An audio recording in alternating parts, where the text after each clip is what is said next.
ஒருவருடைய கையை பார்த்தவுடன் அவர் சந்தோஷமா செலவு பண்ணி வீடு நிலம் சொத்து வாங்கி சந்தோஷமாக வாழ்க்கையை நகர்த்துவாரா அப்படின்னா ஈஸியாக கண்டுபிடிக்கலாம். இப்போ நம்ம சூரிய மேட்டுக்கு இருதய ரேகையிலிருந்து ஒரு கீழே போகுது. மோதிரவர்களுக்கு கீழே இருக்கிறது சூரிய மேட். இந்த ரேகை அதாவது இப்படி போகணும்.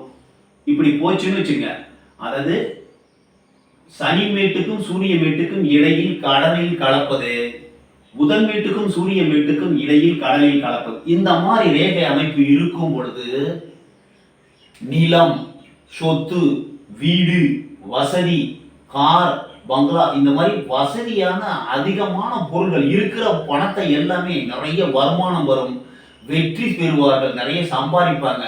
அதை பொருள்ல போட்டு, அதாவது நிலத்துல, வீட்டுல, நகை, அதாவது பணத்தை செலவு செய்ய